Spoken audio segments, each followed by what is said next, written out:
मनुष्य जन्म से ही किसी न किसी धारणा, विचार या भावना के घेरे में जीता है। आत्मा, जिसे शुद्ध, पूर्ण और अद्वैत कहा गया है, वह उसके लिए सिर्फ एक अवधारणा बनकर रह जाती है। अष्टावक्र ऋषि यहाँ बताते हैं कि जो लोग अपने मन के बने हुए विचारों से आत्मा की कल्पना करते हैं, वे जीवन भर भ्रम में ही पड़े रहते हैं।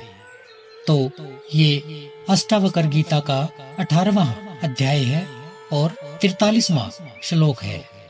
इस श्लोक में अष्टावक्र जी शुद्ध आत्म स्वरूप की भ्रांति को उजागर कर रहे हैं और इस श्लोक में कह रहे हैं, जो लोग अपने ही बुद्धि से निर्मित विचारों द्वारा शुद्ध अद्वैत आत्मा की कल्पना करते हैं, वे वास्तव में उस आत्मा को नहीं जानते और इसी भ्रम के कारण वे जीवन भर दुख और अशांति में पड़े रहते हैं।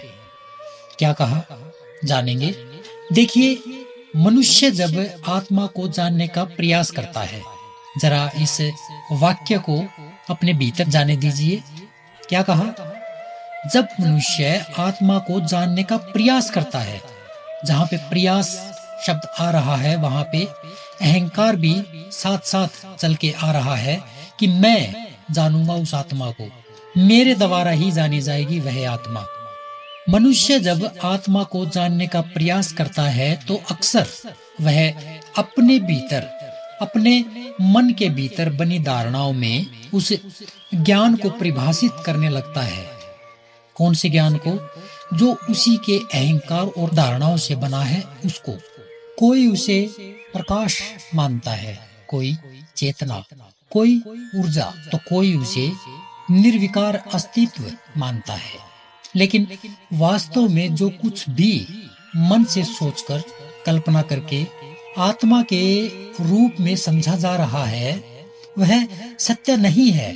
वह एक बौद्धिक निर्माण है, एक कल्पना है। जब कोई व्यक्ति कहता है कि मैं आत्मा को समझ गया हूँ, तो उसका यह समझना भी अक्सर उसकी अपनी बनाई छवि होती है। अष्टावक्र जी कहते हैं कि ऐसी बौद्धिक कल्पनाएं भले ही कितनी भी सूक्ष्म क्यों न हो, आत्मा के वास्तविक अनुभव से ये अलग ही होंगी। ये अलग ही है, केवल कल्पनाएं ही हैं। यही कारण है कि ये लोग जीवन भर एक मानसिक भ्रम में जीते हैं और शांति उन्हें कभी नहीं मिलती। और जो सच्चा ज्ञानी है, वह आत्मा को किसी छवि या विचार के रूप में नहीं देखता। वह आत्मा में स्थित होता है। उसे अनुभव होता है कि आत्मा कोई वस्तु नहीं, कोई धारणा नहीं, कोई विचार नहीं। वह शुद्ध अस्तित्व है। उसमें कोई गुण नहीं, कोई भेद नहीं, कोई द्वैत नहीं। वह जानने योग्य नहीं, वह जानने वाला है।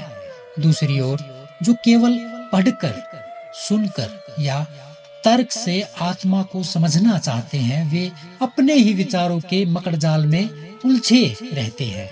उन्हें लगता है कि वे आत्मा को जान रहे हैं, लेकिन वह जानना केवल एक छाया है, एक भ्रम है।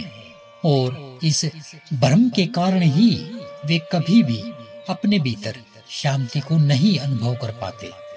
इसलिए अष्टावक्र जी यह स्पष्ट करते हैं कि आत्मा को विचारों के माध्यम से, कल्पना के द्वारा नहीं जाना जा सकता। जब सब विचार शांत हो जाएं, जब मन मौन हो जाए, तब आत्मा स्वयं को प्रकट करती है। वह अनुभव है, न कि ज्ञान का विषय।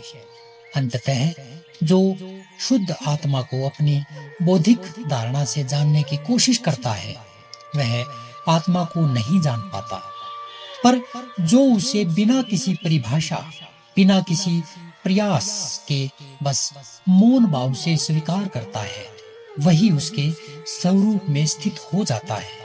यही आत्मबोध का मार्ग है, जहाँ जानने वाला और जाना जाने वाला दोनों समाप्त हो जाते हैं और बचता है केवल एक और वो है शुद्ध अस्तित्व। इसी के साथ अगले नए सूत्र में कल फिर मिलेंगे। तब तक के लिए नमस्कार।